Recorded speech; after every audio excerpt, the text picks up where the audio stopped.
So we'll just carry on it's the bloke that plays. It's the bloke that plays Steve the Pirate in Dodgeball. Oh my God! Really? Yeah. But I found it really funny. It was quite interesting. Because we binge watch all the supernatural shows, don't we? All the spooky stuff. Like Project Blue Book, I quite like that one as well. Yeah, that's quite good.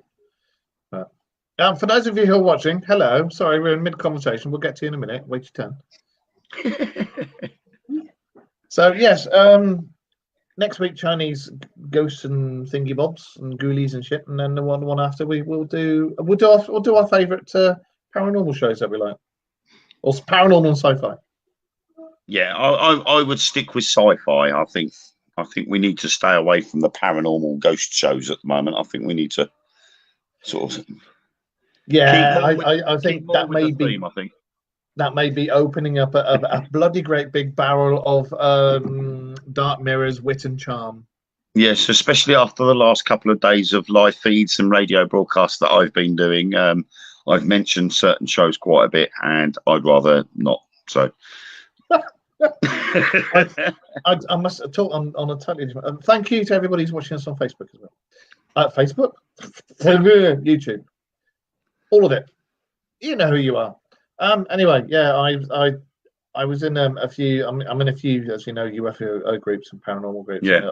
I had to take myself. I'm not going to mention their names, all the people's names, but I had to take myself out of a couple today because.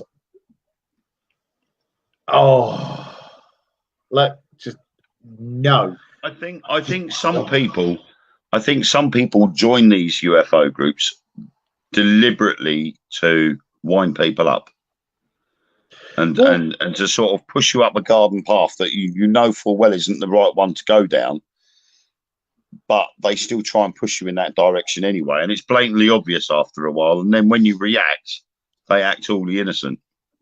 Well, one of them, it had a picture of a black and white picture of UFO in the air, and it looked just like that famous one that we spoke about, the faked one, the hubcap. Yeah. It looked just like that, and they were all going how it's real and it's been proved it's not fake and this, that, and the other. And I remember that being this particular picture being disseminated on various shows on the TV, saying yes, they used to think it was real, not the hubcap one, but one that's similar. I think it was meant to be taken to Scotland. But it was taken to bits and proved it was actually a complete load of bollocks. Hey, Andy, you're right, mate. But evening, Andy. Because I dared turn around and say, do you know what? It reminds me of a certain photo. People started going mad, and I'm like, no. It looks just like the faked one, but I'm only saying that because it's black and white, set on a farm, and you got what looks like a frisbee or a hubcap in the middle of the air. So that's it. Hey, they did the same thing with the fairy picture, didn't they? That was done the back garden. Yeah. And for decades, everybody was fascinated with it, and people were looking at the photo saying, you know, oh, that's real, that's fake, and there was lots of opinions about the photo, and it wasn't until decades later that it was proved to be fake. Yeah. But it didn't stop people being fascinated with it for the first 10, 20 years. And when you think how old that those pictures were, because I've seen all those pictures, and when you think how old they were, and the fact that they fooled people for nearly 100 years, just shows how well done it was. For those of you who've just joined in, we're doing our usual ripping the Mickey out or ripping the living daylights out of stuff, not sticking to what we're supposed to be doing, which we will catch up with in a minute. But we're just talking about UFO pictures that people go, oh my God, that's amazing, and it's like, no, it's a freaking frisbee.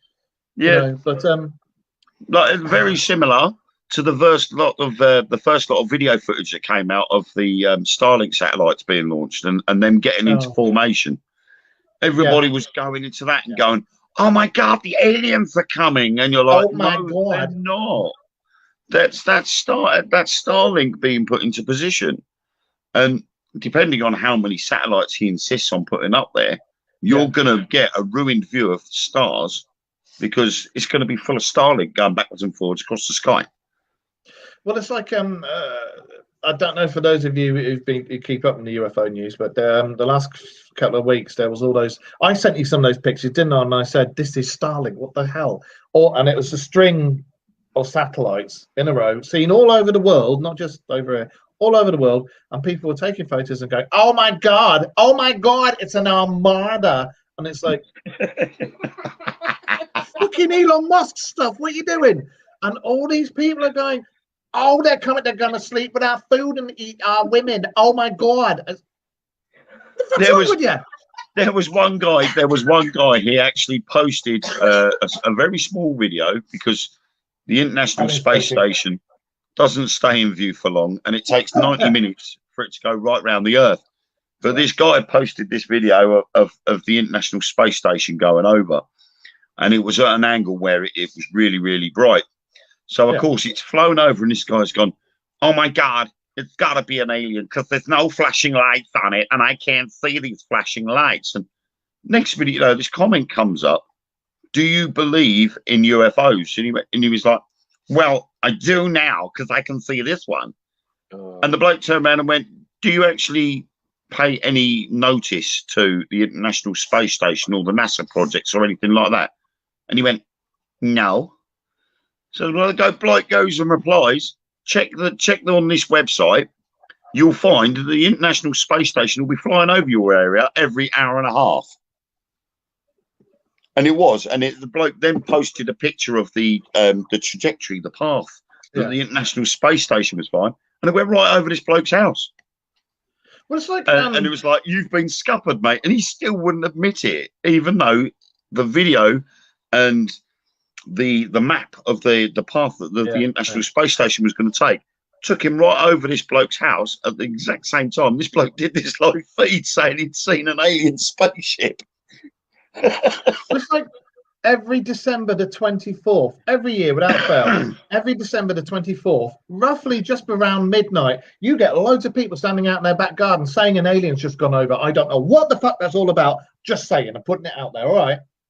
See if it happens this year. Can you imagine if Elon Musk had put his Starlink satellites up when the Three Kings were following the star? They'd be buggered, wouldn't they? They'd be all over the shop. Every December the 24th, his car goes past, and if you listen very carefully, you can hear beep beep, motherfuckers, beep beep, as it goes over. We got to follow that star. No, that one. No, that one. No, that one. That one. That one. That one. They're moving. They're all moving. Where do we go? Follow the Tesla. Dear, oh dear. So yeah, we're just saying about people who kind of think that's very obviously fake photos that used to be thought of as being real and have been proved to be unreal. And I've seen them in various shows and stuff. And there's people on certain UFO sites going, "Oh my God!" and you're just like, no. You get it on a lot of the ghost ones as well. Yeah, no, exactly. And because we do the show, and because I like to feel I've got a bit of integrity and I know a little bit about what I'm talking about, I've had to take myself out of these places because it's just like I cannot put my name to anything like that. And the thing was, because people were going, "Well, I'm sure that's such and such," and I made the mistake of going, "Well, that reminds me of that picture," and people were going mad. And then because of the people who posted it, we're going, "Oh, no, it's real." All these other ones will go, "Just going to put my hand up your bottom here. Oh, yes, I can see what you mean. Yes, it's definitely an alien."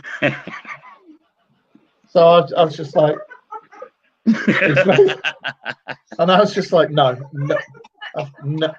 fucking no. It literally, some of these sites are run by Zig and Zag, you know? The girls, they all love me. You know this is, don't you? That's me going in dry. Yeah. Yeah, and it's like the flat earthers as well. You know, satellite imagery clearly shows it's a sphere, not a plate. I remember one of the flat earth societies when they first started coming out. I pissed one of them mightily, pissed them off, because I went on there, and I think I mentioned it in one of our shows. I put a big post on there saying about flat earth, blah blah blah, and at the end I put, the earth can't possibly be flat, because if it was, the cats would have knocked fucking everything off the edge. And that was it. I was the biggest bastard on the face of the earth. It's like, later bitches, you know. Yeah. Dear, oh dear, oh dear. It's crazy, isn't it?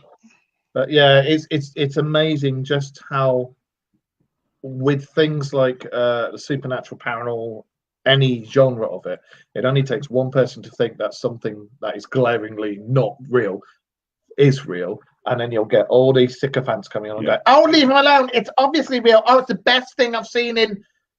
Get your tea, let it dry. You see that little bit of scum on the top? That's a UFO. Oh my God, so it is. You know.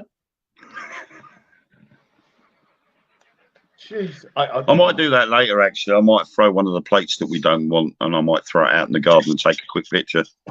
You know, and go, look, I found a UFO. It's landed in my back garden. Yeah. He's got a point. James has got a point there. Definitely got a point.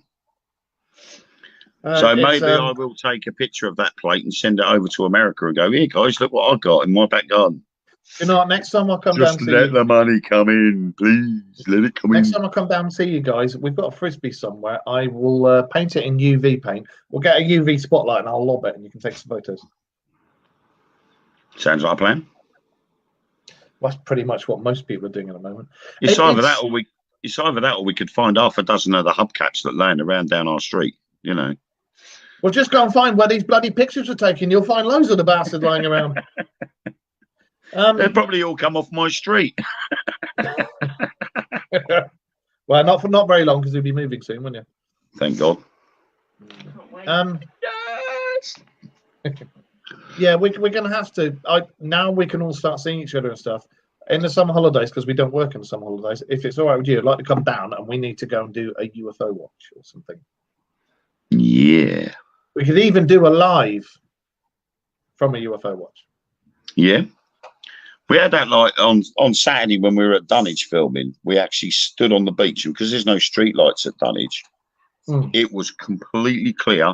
There was no light pollution whatsoever. Did you have clothes on this time? And those weren't boys out there in the sea, I can tell you. It was absolutely amazing. You could literally see cloud formations of stars rather than just individual stars. Yeah. Bless you. And it was just phenomenal. And then, of course, we started seeing moving lights and bits and bobs, and we're like, well, no, they're not UFOs. They are the satellites or the International Space Station or whatever. But truly is amazing at the likes of Dunwich. It only takes an hour to get there. Well, I'll come down some holidays. Hey, Maria. I'll have to what the fucking hell was I going to say? Yes, light pollution. You know yourself, you know when you sit back, like your eyes relax and you just stare up there, and if you haven't got the light pollution, you see the satellite, you can see the satellites in the stratosphere, you can see them all going over, this, that, and the other. And then you'll see the old light going, like, and you go, oh, what was that? And then you watch again and you'll get a few going, and then, you know, and it makes such a difference not having that light pollution about. Yeah. But obviously, if we took a picture of that and put it up in those UFO groups, you'd have somebody going, oh my God, they're going to invade us. Yeah. That must mean that Elon just joined in. Sorry? That must mean that Elon Musk is an alien. To be fair, I love his Teslas. So, you know, I don't care if he's an alien or not. I really like his Teslas. If you're watching, Elon. Yeah, we'd like to test drive one for life. As recommended by the Dark Mirror radio show. Tesla and bacon. And James has just said the black spots of England and Mexico are amazing. Wales and Brazil. It blows your mind at the fuckzillion of stars. If you're having your mind blown whilst you're looking at fuckzillions of stars, you're obviously doing something right there, James. But yeah, those photos with the Starlink that I sent you, that was in Brazil, and it was all the Brazilians there going, aliens! Yeah. No, it's Elon Musk stuff. Anyway, we're just saying about you missed out. For those of you who just joined us, we're talking about we're supposed to be talking about Japanese ghosts and legends, but we're doing our normal rant about complete crap. And we're just talking about UFO places where everybody goes, oh my God, that's such a real photo. Oh, that's real. Oh, that's right. Oh, look, a frisbee. Oh, that's real. Oh, that's real. No, it really fucking isn't. But I was saying every December the 24th at around midnight, if you look up to the sky, you will see Father Christmas. You'll see an alien go past in a very nice Tesla going beep beep motherfuckers. And if you listen carefully, you'll hear ho ho ho ho as he goes past with his in the stereo playing. In it. Nod. Do something. Are you alive? Hello? The only person who's looking at me is the bloody pug. And he was trying to bum his brother earlier. Dirty boy. Anyway. So, yes. These people who think that fake UFO pictures are real fucking annoy me. I'm sorry. Like Zach Baggins, you annoy me. Zach Bullbag. Oh, right. Oh, yeah. And not next week, but a week after, we're going to talk about sci-fi TV shows. And I think after that, we might talk about paranormal TV shows that really get on our nipples. I think that'd be a good one. And why they get on our nipples. Or our favourite paranormal shows with the odd one that gets on our nipples. What do you think? Yeah. Yeah, why not? Yeah. Okay, so what will we talk about today? Japanese myths and legends. Yes. And when we say Japanese myths and legends, I don't mean the ones that stand on the corner going, "Me so horny, $50, big boy." Nothing to do with that. Okay. Cars. Talk about cars. What do you mean talk about cars? Toyota. Yeah, we talk about Teslas because the Dark Mirror Show likes Teslas, and if Elon Musk wants to sponsor us again, Teslas, bacon. My phone dropped off. Your thumb's dropped off. Ah! It's gone. Anyway. Yeah. After 17 minutes. Get that haunted house near Humber Bridge. Google it, and I'll come with you and Lynn's. Maria said. Haunted house near Humber Bridge. You nearly dropped your tea all over your boobs then. Yes, I did. She's there, and she had her teacup there resting on her boobs and went like that, and the cup went. It could have almost been the Dark Booby radio show. He hasn't got blue feet. Yes, Maria, if we can find it, that sounds like a good idea. Right, so yeah, Japanese myths, legends, ghosts, and strangeness. Okay, well, going through some of the research, which I found quite interesting, I did find a couple that I did enjoy. And obviously, going through all the research, which I really well found yesterday. Going through the research, which actually I only read this afternoon. Was it this afternoon? You cheeky sod, I sent that 2 days ago. I know. Well, like I said, I've been a busy man. Scripts to write, books to write.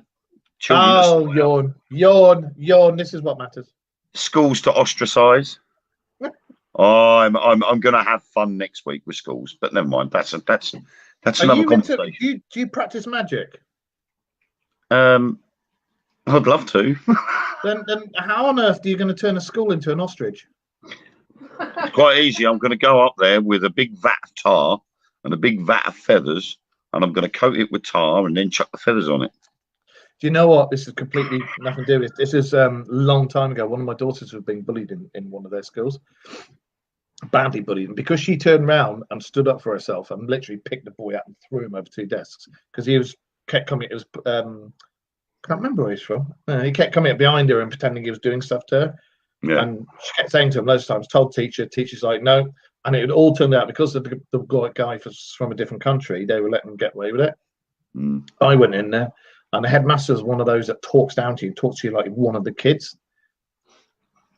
Bad idea with me. And he was trying to say it was all Taylor's fault for dressing provocatively. And it's like she had trousers on. She had school trousers on, school uniform on. And then he kept just like talking. In the end, I literally turned around to him and said, sit down, shut up before I push your face through your fucking desk and listen. He sat down, shut up, and listened. But I find it stupid that schools who say there's no bullying, there's no this, there's no that, there's none of the other, and they're there to help. And I'm sorry, but nothing has changed since you and I were at school. Yeah.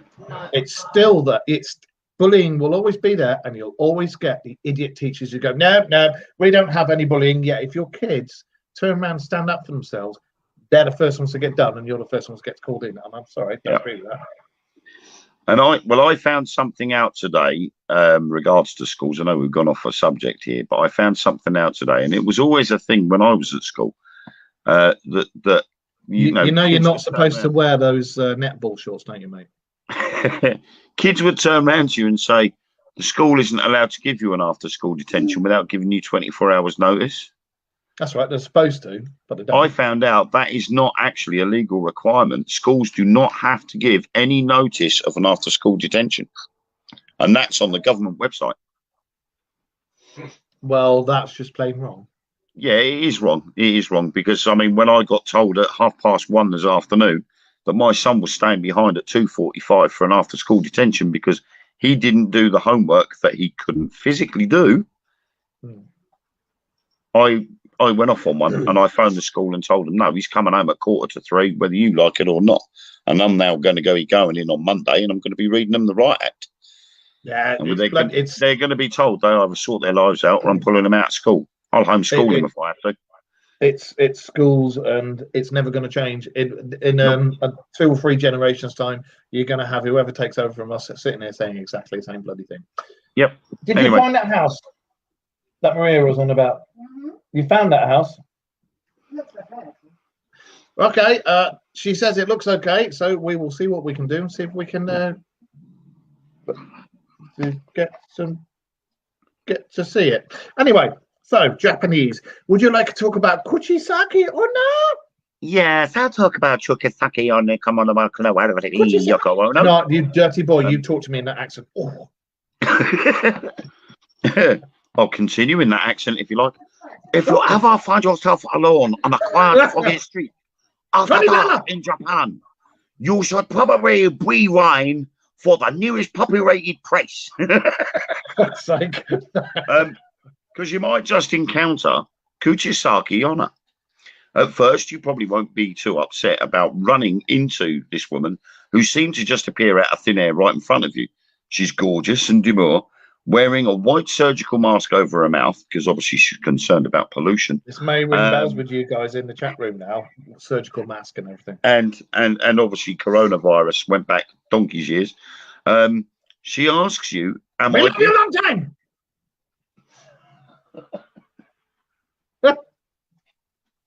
Hello. Welcome to the Doug Miller Radio Show. Oh my God. Anyway, and so of course she's wearing this white surgical mask over her mouth, and she asks you, "Am I beautiful?" You say yes because she is. She takes off her mask and you find that her mouth has been slit from ear to ear. She asks you, "How about now?"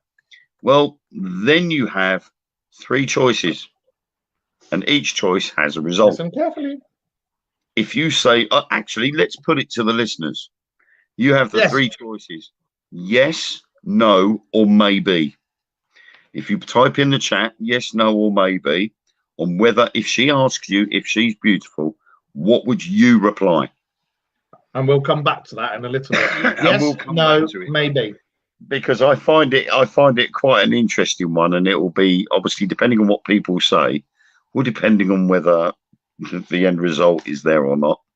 But it's quite spooky, to say the least, if you're walking down the street in Japan and something comes up. And I will move on quickly while people are looking it up. If I can find where it's gone, it's disappeared. So you guys in chat room and you guys listening to us, choose either yes, no, or maybe. It's the one I wanted next, which I found absolutely amazing. Which one? And it seems to have disappeared. Oh, there it is. Techie. Techie. Techie. And sadly enough, it starts with a tragedy. Tragedy. A girl was accidentally listening to the Bee Gees. She was pushed off a platform at a train station just as a train was coming in. Yeah. It then subsequently cut the girl in half, and obviously she died on impact. Well, sometime later, a boy was walking home from school alone, and he saw a girl through a window. She was leaning on the window, still with her elbows, looking outwards.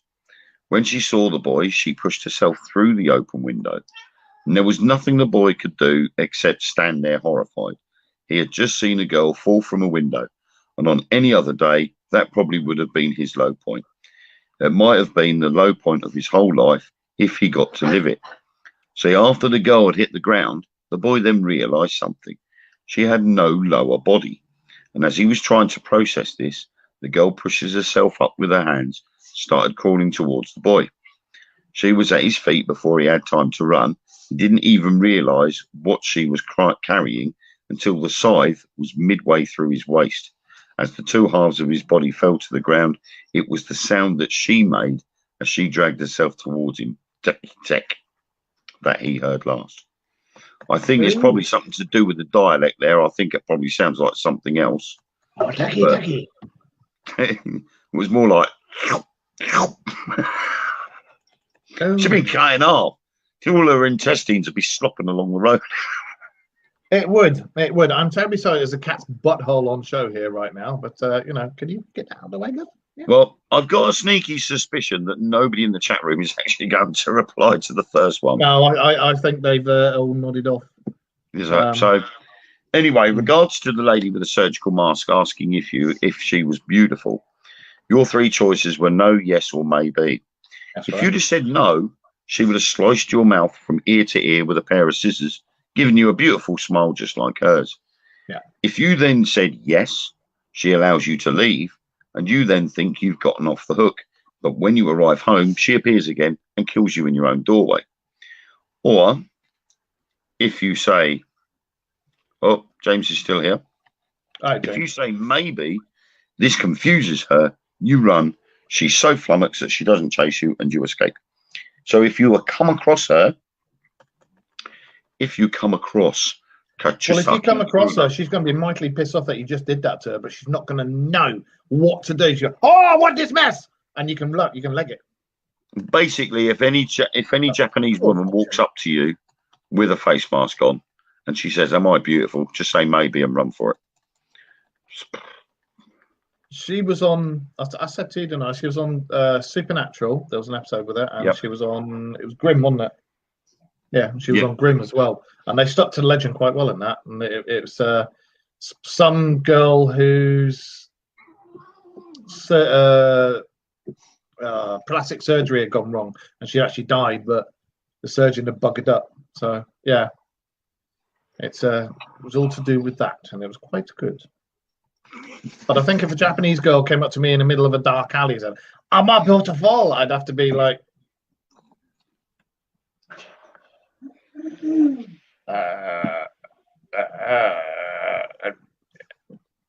then push Wayne in front and say, "Deal with it, Wayne." I think I wouldn't even put myself in that situation. I don't think I would be in a dark alley in Japan in the first place.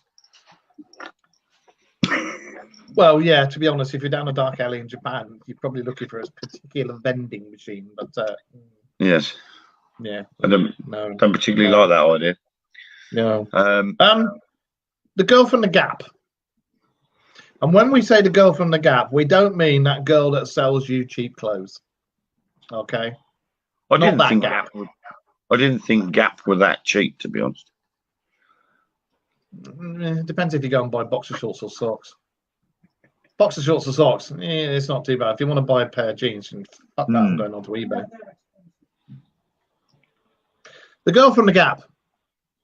And all it says is, the small gap between your dresser and the wall, or between your bed and the floor.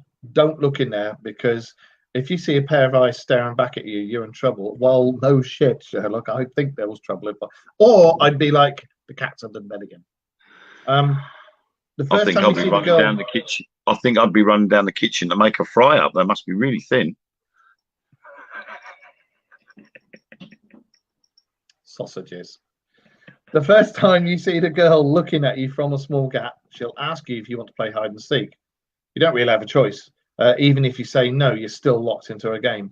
which isn't particularly so much as a game as it is an exercise in never letting your eyes lock on a gap ever again. If you see her for a second time, she'll drag you down to hell.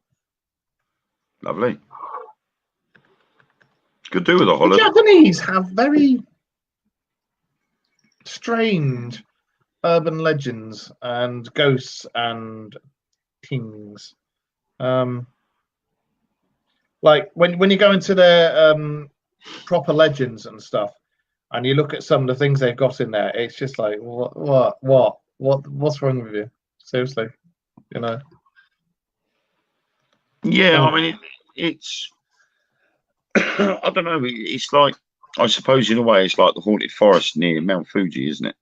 Yeah. You know, it's, you know, to be called the suicide forest is not necessarily the fact that people have gone there on purpose to commit suicide. It's the fact that they've gone there and got lost, and they've ended up dying of the you know, the elements of obviously caused the issue. And because of the was it Taoist, isn't it, in Japan?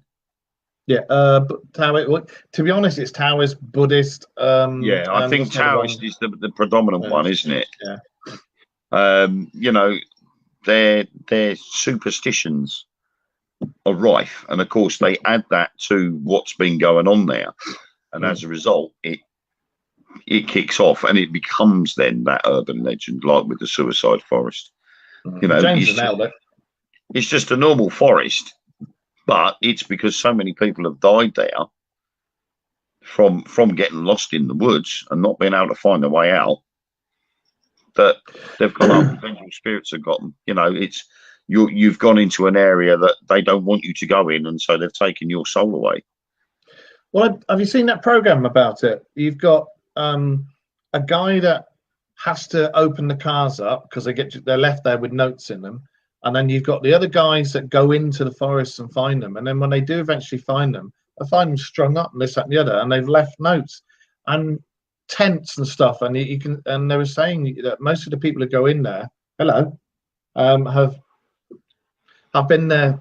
They've camped there for at least a week, so that, you know, those poor buggers, whatever it is that drove them over the edge, they've been sat there for that whole time, mulling it over, and feel really sorry for them. And then people who's got to go and find them and cut them down and then gather up the tent and all the big their belongings and stuff. And it's not good, you know. Not a nice experience. Well, the people who commit the most suicide in Japan are young bankers. Because I'm not surprised. Because it's such a high stress, long working hours, and everything is all about respecting this, that, and the other. Because it's such a high stress job, they just can't handle it. You know, unfortunately, I couldn't do that. But anyway, what else? What shall we find? That's another good one. I like the Dream School. Go on, then. You read about the Dream School. Okay. One night, a boy had a dream about a school. It was a school he didn't recognize, and as he wandered the halls, he became increasingly unsettled. The hallway he walked down was a continuous loop, always bringing him back to where he started. He climbed stairs only to find himself back on the first floor. The school was a maze, and he couldn't figure it out. As he started to become scared, he heard the sound of footsteps behind him. The sound was faint and far away, but instinctively he ran. The footsteps got closer and closer. In the end, he found an emergency exit with a glass locked box that held a key right next to it, but the glass had already been smashed and the key was missing. In its place, there was a note that said the key was in room 108. The boy then ran off in search of the room. When he found it, he shut the door behind him. There were no students in there, but there were backpacks hanging off every chair. He searched them all frantically, turning out the drawers and teacher's desk, but it was no use. The footsteps had now caught up to him. Now someone was pounding on the door, and as the boy cowered, the pounding just stopped. The boy opens the door to the hallway, but quickly he wished he hadn't. The corridor was littered with children's corpses, their limbs scattered from end to end. He never woke up from his dream, and if you don't forget this story in 1 week, you'll have the same dream and be resigned to the same fate. It's very similar to the Sleep well, kiddies. yeah.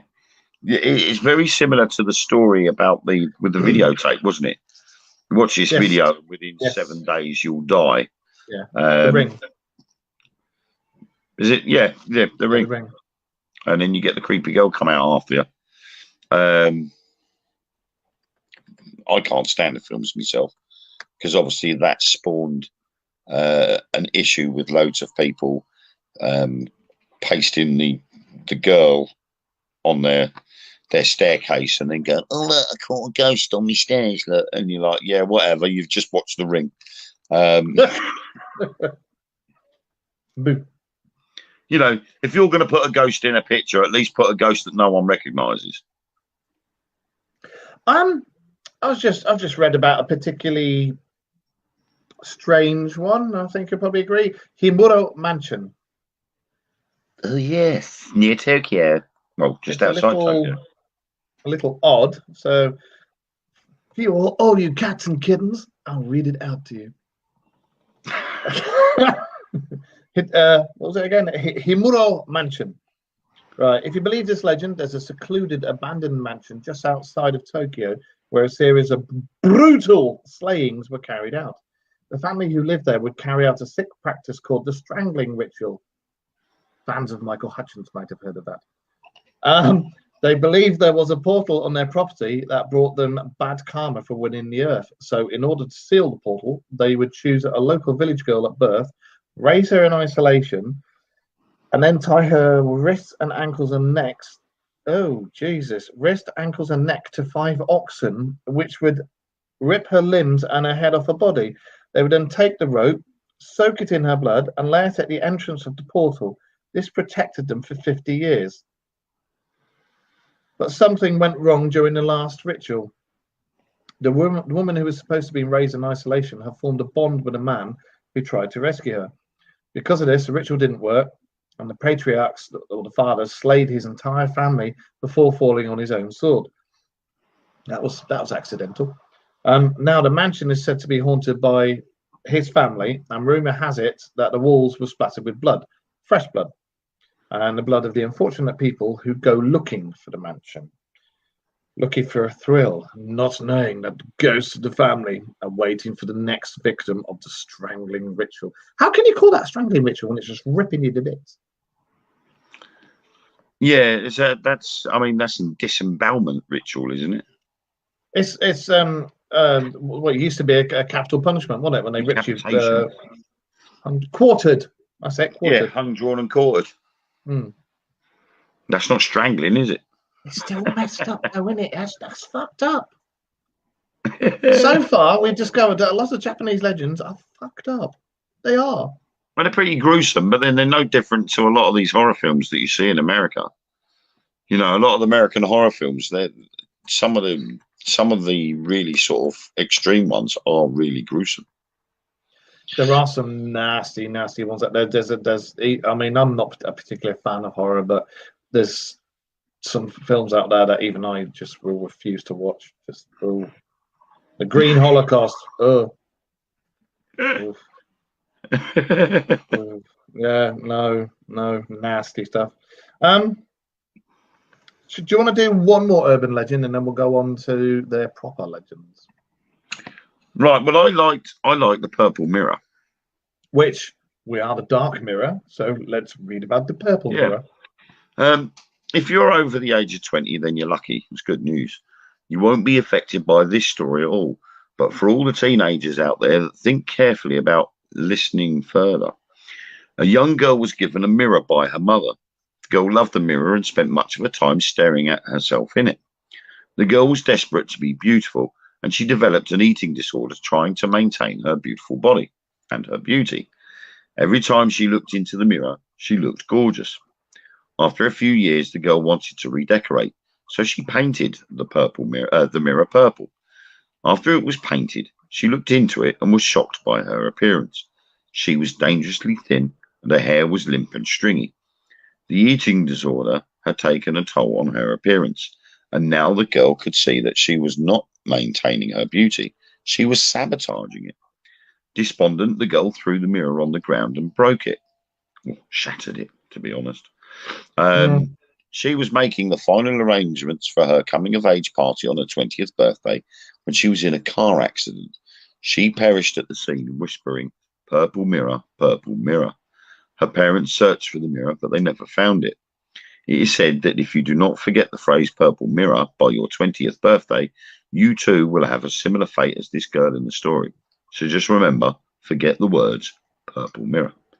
Or don't have a purple mirror in the first place. Could it be that she was actually a fan of Prince and his works? And she wasn't saying purple mirror, like, purple rain. Yeah. Could have been the last song she was listening to. Could have been. So, I mean, although it's a weird story and quite a strange sort of like occurrence, I can't see how that could become an urban legend, to be honest, because it's too mashed up. That to me just sounds like a normal ghost story rather than an urban legend or a myth. That is, that's definitely just something that's happened, and it's just coincidental that she died saying "purple mirror." Well, it's like the one about Inunaki Village. Inunaki, aliens. Apparently, there's this village in Japan in the foothills called Inunaki. There's a gate in front with a sign warning outsiders that the laws of Japan don't apply to their settlements. And inside, apparently, there's cannibalism, slaying, robbery, buggery. I don't know. Dogs and cats wearing tutus. The world's gone mad. Don't know. But if you ever go for a wander in Japan and you see a place called Inunaki, I suggest you turn around and walk off. Don't go there. Because once you go in there, you can't leave. That's it. You're screwed. Terrible stuff. I mean, yeah, but you do that. There's places like that in China as well, isn't there? There's villages in the countryside that you just don't go to, because of the fact that they are a law unto themselves. And the authorities don't go out that far. They won't travel out from the big cities to these secluded little towns and villages. So they just leave them to get on with it. But they have their own governing, don't they? Self-governing. Yeah.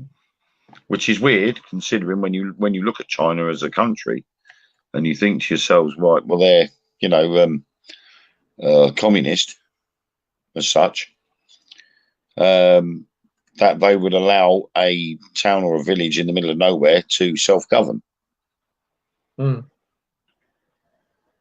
well, strange. Well, I mean, look at places down in Somerset. When you go to little villages out there, I swear some of the sheep look like the next door neighbours, but that's beside the point. So let's move on to Japanese demons and ghosts and proper legends. The Oni, demons, and Yurai, ghosts. So let's find a picture. What about the Snow Woman? Yuki Onna. Hang on, let me get to her. Because I'm only just going past Happy Yuku Bakuni. Well, if you want to stop and read one of those. Oh yeah, happy yako hako bakpikunino. Sorry. Okay, and this is a folk tale. So slightly different to the normal average ghost story. It teaches the very important lesson of not eating mermaids. No, don't. No, just so many jokes. Which end do you start? Just no. Bite your tongue. Bite your tongue. Because this relates to a little mini documentary live feed I did about mermaids actually being part of fairies. Yeah, they come into the fae culture, don't they? And I will add this, anything that's humanoid and magical are fairies. Fairies is the main part, and all the things like elves, goblins. By the way, you went, fairies is the main part. Fairies. Everything that's underneath that, and I'm not homophobic, guys, just to let you know. Everything that comes under that fairies is the things like elves, goblins, dwarfs, etc. So mermaids come into that category. There once was a fisherman who caught a mermaid while out at sea. He took it home, cooked it, and invited many of his friends over to partake in the meal. But he didn't tell them what he was cooking. and one of the guests slipped into the kitchen and saw the fish he was butchering had a woman's face. He warned the other guests not to eat it, and they all slyly slipped their servings of fish into their pockets as they ate. One man forgot to empty his pockets and throw away the fish, and when he returned home, his daughter asked for a treat. He had had too much sake, and without thinking, gave her the fish. Everything was fine until years later. She realized she was no longer aging. The woman married several times, outliving all her husbands as they grew old, and she did not. Eventually, the woman realized she could do plenty of good with all the extra time she had on earth, and she became a Buddhist nun. She dedicated her life to the cause, eventually rising through the ranks of the religion and giving this story its translated title, The 800-Year Buddhist Priestess. So if you eat a mermaid, you become immortal. I think that's the message. I mean, personally, first? I wouldn't catch a mermaid. I could never. People who catch mermaids and kill them and eat them, no. Wrong. If you're going to eat a mermaid, that just brings a whole new kettle of fish and a whole load of new jokes. But we're not going to do that. Not now. We're not going to talk about eating mermaids. It would be fishy, but that's beside the point. Would there be a new interest in eating breast then? That interest has never died. Because when I eat chicken, I have nothing but breast. So if I was going to eat a mermaid, I'd probably do the same thing. I've got one for you. If you're going to eat a mermaid and you're eating down there, does that mean you're eating a cat? Does that mean you're eating a catfish? Oh God, the parson's nose. I clearly walked in the room at the wrong time. See you later. Can I have the mermaid? Handlebar moustache like that. When you're tongue punching her ham wallet and she lets rip and snort her. I'll have the mermaid's parson's nose, please. I'm terribly sorry, viewers. Yeah. We have descended into madness. Yeah. Okay. So, yes, if you're eating that particular bit, would that be classed as eating a catfish? Anyway, moving on. Oh, dear. Right. Oni and Yuri. Oh. Huh? Oni and Yuri. Right, yes. Do I talk about Yuki Onna or Kiyohima? Kiyohima. Okay. This is proper Japanese legend, not urban legend, which we were talking about before with urban legends. So, fishy tales indeed, young man. This could get a lot worse. Kiyohima was a young woman who was scorned by her lover, a monk named Anshin. Those monks, they got a habit of putting it about. Anyway, he grew cold of her and lost interest in her. Realizing he had left her, Kiyohima followed him to a river and transformed into a serpent while swimming after his boat.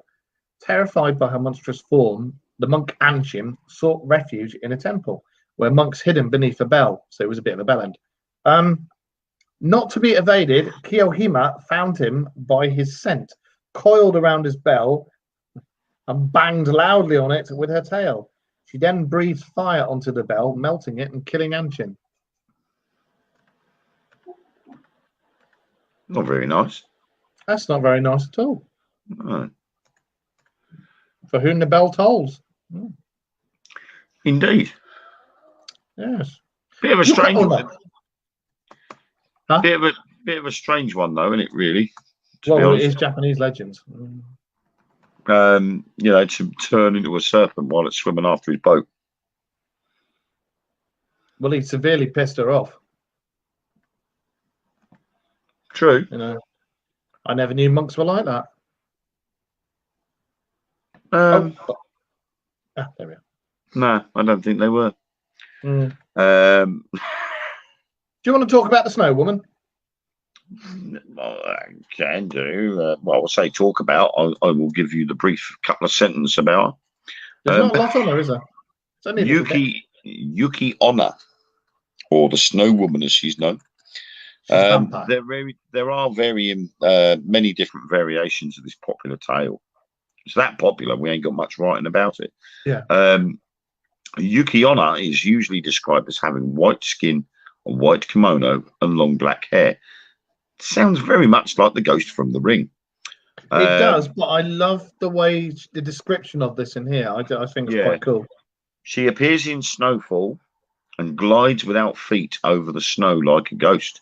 She feeds on human essence, and her killing method of choice is to blow on her victims to freeze them to death and then suck out their souls through their mouths.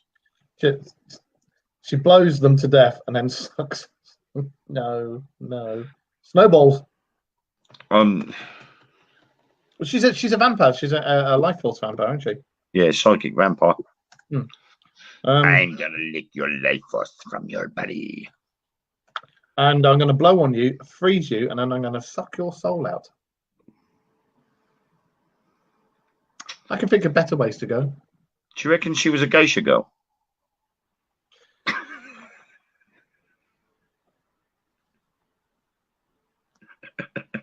Well, looking at the picture, I don't know if you can see the pictures. Hang on. Show that on there. Hello. Yeah, that's Yuki Onna. See? She looks like a very peed off geisha girl. But the all white kimono, white face, dark hair, it sounds like a kimono. No, actually, no, she couldn't be a geisha girl. She looks like she's had her face slapped by a wet fish. Maybe it was the mermaid. I was just about to say, maybe it was a mermaid. Oh, go on then. Why don't you read about shooting dodgy? Shooting dodgy? Yeah, like this story ain't that dodgy. I think it's shooten doji. Shooten doji. Shooten doji. I can't speak Japanese, but I can only assume that's what it says. He's described as more than 50 feet tall, with a red body, 5 horns, and 15 eyes. Do you know what? This is reminding me so much of what's it called? Attack on Titans. Oh, with the Japanese manga series. Yeah. There's no need to fear. There's no need to fear this demon. In a legend from the medieval period, warriors Reiko and Hoshou infiltrated the Shuten Doji's lair disguised as Yamabushi, or mountain priests, to free some kidnapped women. The Oni greeted them with a banquet of human flesh and blood, and the disguised warriors offered Shuten Doji drugged sake. After the demon passed out, the warriors cut off his head, killed the other Oni, and freed the prisoners. Somewhere I've got the full version of that story, and I will look it out for next week because it's actually an interesting story. Oni are demons. So there you go. The way to kill a Japanese demon: give it sake with a little bit of rohypnol in it. You know. Yeah. Rohypnol sake, and then off with the head. Nice. There's another one here who, quite frankly, could be somebody's mother-in-law. Not the Yamalba. Not the woman. No, the mountain ogress, Yamalba. This also originated in the medieval period. Yamalba are generally considered to be old women who were marginalized by society and forced to live in the mountains. But they also have a penchant for eating human flesh. Among many tales, there is one of a Yalba who offers shelter to a young woman who's about to give birth while secretly planning to eat her baby. And another of a Yalba who goes to village homes to eat children while their mothers are away. But they're not picky, they'll eat anyone who passes by. Yamalbas also have mouths under their hair. It's a bit greedy. Do they have the mouth at the front as well? So they have two mouths. Well, looking at the picture, they got a mouth at the front, but underneath their hair as well. So who is the one? They're bringing new definition to eating for two. You would be, wouldn't you? That's just plain greedy. Personally, I think that was, you know, when you get like the old village witch and stuff, and then people go, "Oh no," and they chuck them out the village and stuff, as they did in European type medieval times. I reckon it's the same thing. They were just forced to live in woods and stuff, and this legend was built up about them. I can't see them going around eating human flesh, but no, you know, stranger things out there. And I think that's probably the case of over time the story's changed. Yeah. Unfortunately, mankind likes to bastardize simple things and turn them into something they're not. Yeah. A method of control, isn't it? Yeah, and it's, as James just said, can't shut that woman up, 2 mouths. Well, that's where a bit of duct tape comes in handy. You put it right round the head so it covers both mouths up at the same time. This is very true. Yeah. Good thing, duct tape. Eh? It's a good thing, duct tape. It even gets rid of warts. Because it rips the bastards off. No, apparently if you cover a wart with duct tape for 24 hours, the wart can't breathe and it drops out. Have you been testing it on your bollocks again? No, apparently, well, Ethan's got a wart on his thumb. So we've been trying it with him, but we keep forgetting to administer it. I was going to say, try it and see if it works. He's a bit scared of doing the other method of vinegar. So, well, no, Alfie gets some on his fingers, doesn't he? And what's it you put on them? Is it bazooka? Bazooka, yeah. We were going to use that, but we've run out. Oh, okay. Right. What shall we do next? You pick. Well, we've got Uji no Hashihime. Yeah. You know what? I should study Japanese because I'm getting pretty good at these names. Hang on. You know what that's from? He hasn't picked up a frog in ages, or a toad. Have you had any French people around? No. No. No, I've never ever. There's only one person. There's only one French person in this entire planet I'd ever invite into my house, and that ain't ever going to happen. So I'm all right with that. Anyway. Don't mention the war in the French twin. Just don't mention the war. All the Spanish, all the Germans. Right, okay. Uji no Hashihime. So, in another tale of a woman scorned, Uji no Hashihime prayed to a deity to turn her into an oni, so she could kill her husband. The woman demon.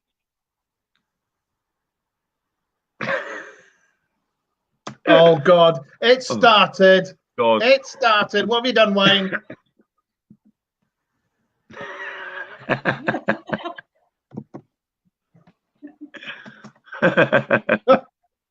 Anyway, so yeah, she'd actually prayed to this deity to turn her into an oni so that she could kill her husband, the woman he fell in love with, and all their relatives. To accomplish this, she bathed in the Uji River for 21 days, divided her hair into 5 horns, painted her body red with vermilion, and went on a legendary killing spree. Besides her intended victims, anyone who saw her instantly died of fear. Shit. I don't think that was a case of the deity turned her into the oni. I just personally think she went nuts. She covered herself in red clay, turned her hair into horns with the clay, and then just went on a killing spree and just killed anybody who got in her way. Yeah, it sounds like she flipped the fuck out. She just lost the plot. Yeah. You got the Tenju there. I'm just looking to see, because what time is it? We'll do a couple more. Tenju. All right, Tenju. Tenju are impish mountain goblins that play tricks on people. Featured in countless folktales and considered purely evil until about the 14th century. So whatever happened in the 14th century to change people's minds, I don't know. They were originally depicted as bird-like with wings and beaks. Wings and beaks. Although now the beak is often replaced with a comically large nose. They are known to lead people away from Buddhism, tie priests to tall trees and towers, start fires in temples, and kidnap children. Many legends say the Tengu were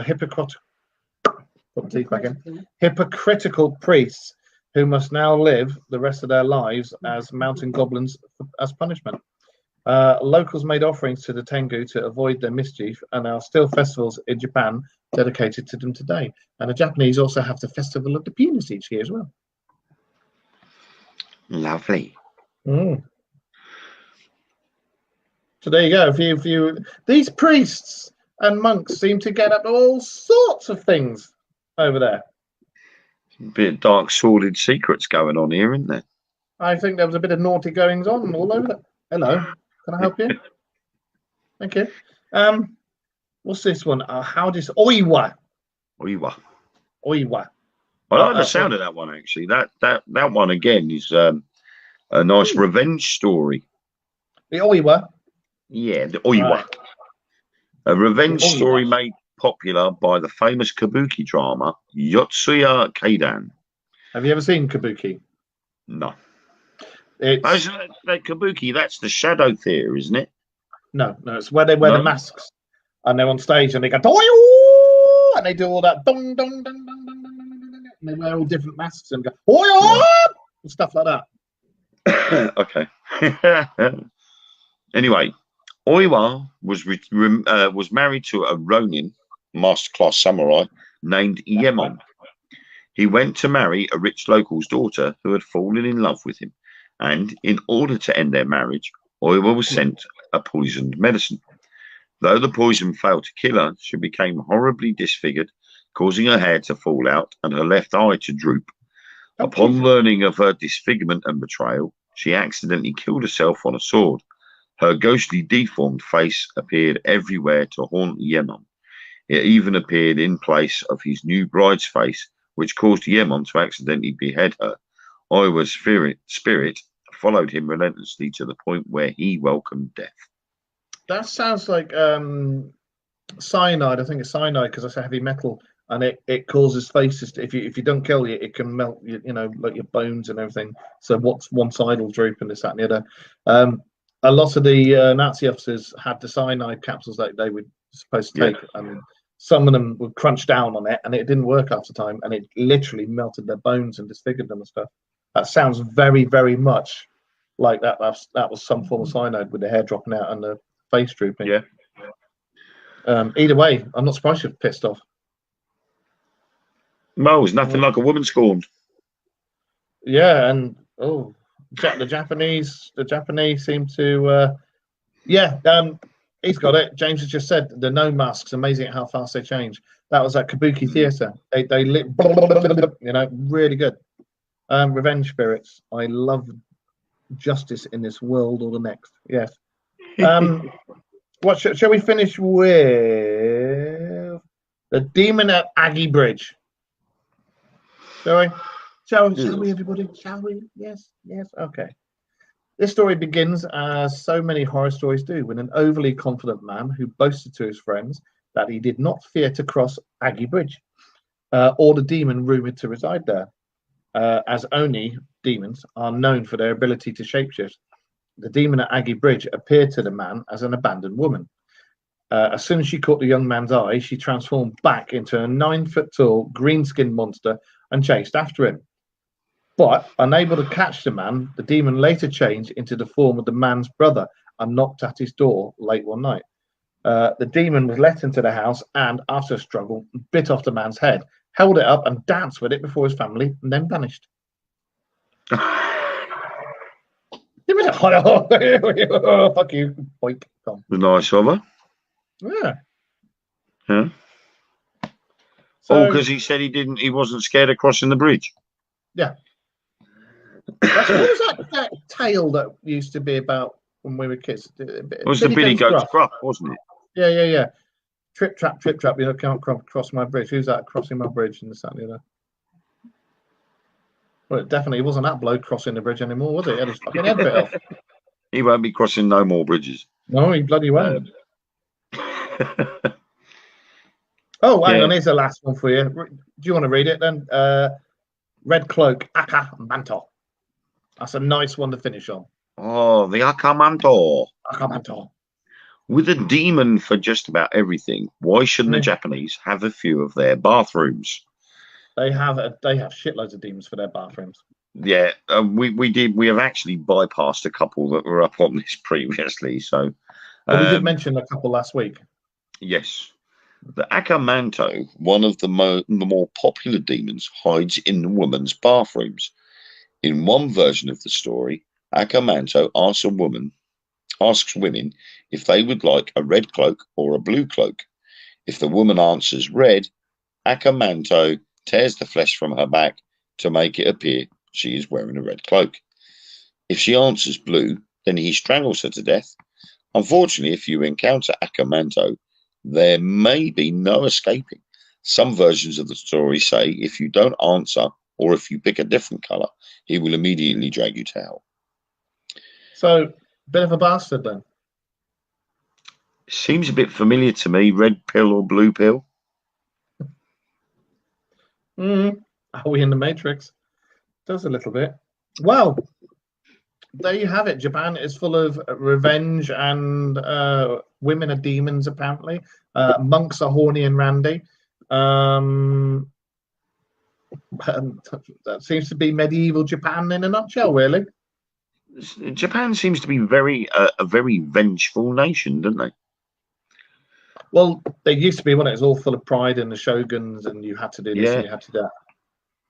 Well, I mean, it was the samurai, weren't they? They were like a very proud sort of organisational group, wasn't it? So, well, yeah. If the samurai died, that's when they became Ronin, and then ninjutsu started as a way of hiring out samurai mercenaries.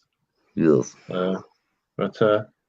Yes, that was, to be honest, when I was doing the research this week, that was some of the more palatable stories that I thought we could talk about. There's quite a few on there that when you read them, you were just like, no. Yeah, I mean, obviously, without getting too grotesque, there are quite a lot of very gruesome tales out there. And I think, to be honest, most societies have gruesome stories. You go into Norse mythology, you look into Norse mythology itself and actually look at some of the stories that are in there. They're not the sort of stories you tell kids. No. Well, look at the Blood Eagle. Disgusting. Yeah. Actually, if you play Assassin's Creed Valhalla, one of the storylines you go down, you see the Blood Eagle. And it's quite... Ooh. I'm still trying to get over Star Wars Squadrons in VR. I haven't played that yet. Is that any good? I played it for an hour and it almost made me sick. Did you have the headset on? I'm sorry, I know we're live, but I was playing it on VR. I bought it for my son for his birthday, and he was reluctant at using the VR. So I thought I'd give it a go on the VR. And I'm sitting there, and the very first level, you're in a TIE fighter. Yeah. And you sit inside the TIE fighter. You have to start up and get all the starting sequence done and get your radar going and you get your guns charged and everything. And you have to follow your captain out of the hangar. And I'm sitting there, I'm waiting for the order to leave. And I thought, God, this ain't too bad. I'm looking up and I'm looking to my side. And everywhere I looked was the inside of a TIE fighter. Yeah. So I thought, right. And I looked behind me. I turned around and looked, and there was the seat behind me. Yeah, the new TIE fighters, you got a rig gun up. And I'm like, oh my God, I can actually see the seat behind me. Yeah. Thought, right, okay, so I did the first mission. Second mission, I was in an X-Wing. And this totally blew my mind and then threw me for six. And that was what made me ill. All the stars and everything, can't you? I'm sitting there. We're in space. We've got planets in front of us. And we're looking for these Star Destroyers. And we launch off and the canopies come down. We've launched off and we're into space. And as we're cruising along, I looked out to me left and you could to me right, and you could see the wing with the blaster on the end. Yeah. Looked out to the left window, wing. There's your cannon on the end. Then all of a sudden, behind you, the leader goes attack formation. So I looked out the left and I saw the wings go like that, and I'm like, oh my God, this is so cool. then I thought I'll test the VR and see whether I can actually look underneath the X-Wing. So I leant over right to the edge of where the canopy window was, and I looked down and I could see underneath me. I could see below the X-Wing, and I'm like, nah, that is mental. PlayStation 4. Oh no, we have got PlayStation. Yeah. It was unbelievable. I just couldn't believe it. And after a while of doing that second mission, I'm flying around all over the place. I'm flipping upside down. My head is telling me I should be upside down, but my body's going, you're still sitting the right way up. Next minute, and I'm like, no, I'm gonna have to stop this. I'm feeling a bit fire up. I'm coming off of this now. Because I've been looking at getting that for myself. Yeah, that's right. TIE Fighter twin ion engines. I got it from Tesco's, 15 quid. But obviously, you have to have the VR set to go with it.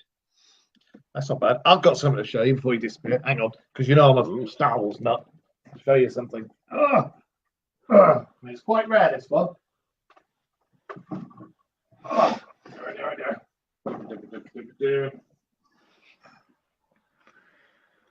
You see that? Oh, hang on. It's the bomber, isn't it? That's right, the TIE bomber. And you only see this when they're bombing that asteroid and the big snake comes out. Yeah, in the New Hope. Yeah. I wanted to get one of those when they first came out, and my mum got me the Millennium Falcon instead. Well, if you look, hang on, if you look.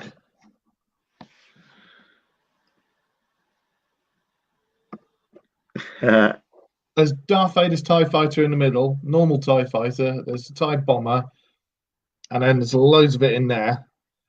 And then I have loads of the spaceships and stuff, but all packed away. I had shed loads of Star Wars stuff at some point, and I think they all ended up in Mum's loft. But my mum's loft has been absolutely filled up with all sorts of junk. So over the next couple of months, I dare say I'm going to find them again. Let me know I'm coming down. I'm like, oh my God. Well, you've seen the tattoos I've got. I love me Star Wars, so, you know. Well, Ethan loves your leg. Oh, hang on. R2D2. He loves that. Yeah, hang on. There you go. That's my leg.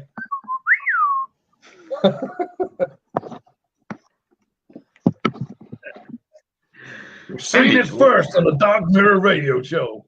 It's the talking leg. It normally, if you get it wet, it farts. Anyway. It does. If you get it wet, because I go swimming with my leg on and stuff, and when the walk from the pool to the changing room, you go. And everybody just goes, "Oh." Everybody's looking around, going, "Oh, who was that?" Sounds like my ex walking down the road, you know. On that note, becoming full cyborg bit by bit.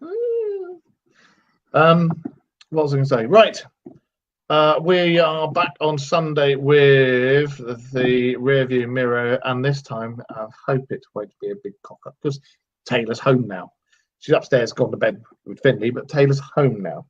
And with any luck, next week you'll have the theme tune sorted. Yes, I may have to change the thing because I have no bloody idea how you can get the theme tune onto this. Right. Yeah. Sam, the director at Truth Beyond Paranormal, she's paid for StreamYard, so she's able to actually put the 30-second countdown in.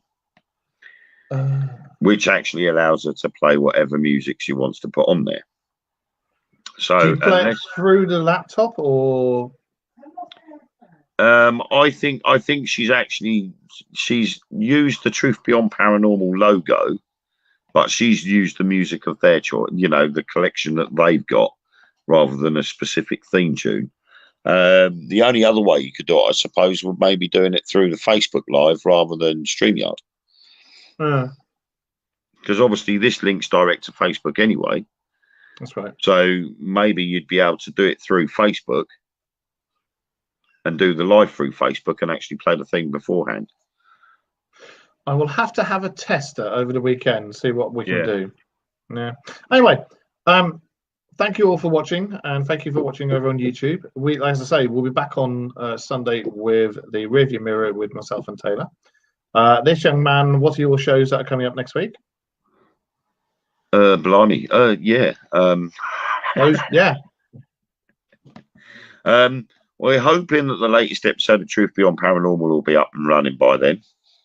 And I am supposed to be doing I'm doing a late night radio broadcast with I think it's called Past PSS, I think it's called. I've been invited onto the American radio show to discuss Wayne Seaton Presents Spook and Ori. That's Wednesday at 11 p.m. As soon as I've got the link to it, I will post it up on my timeline anyway. So if anybody's up and they want to listen, they'll be more than welcome to. I'd already done my monthly show with Northwest Radio about the paranormal. We did 2.5 hours on Wednesday, which was quite interesting. And that's it at the moment for the time being. There isn't anything else on at the moment. One thing I was going to say is in the summertime, we're going to start. I think we'll start getting a few guests on with us as well. I've got so many people who want to come on, and thank you, James, much appreciated, mate.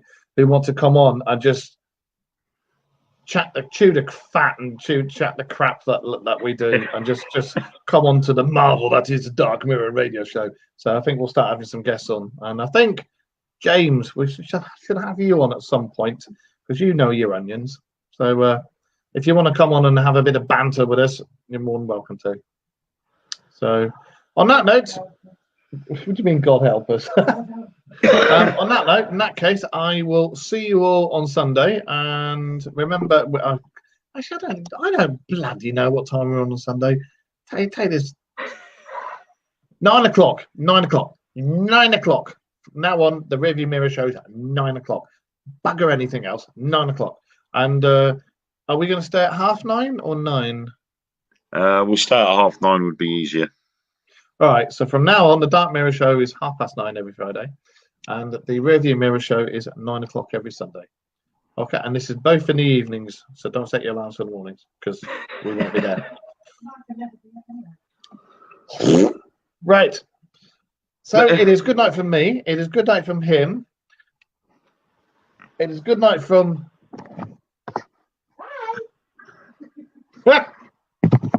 I did it! Yeah! Right. We will see you all anon. Thank you for listening, guys. Much appreciated.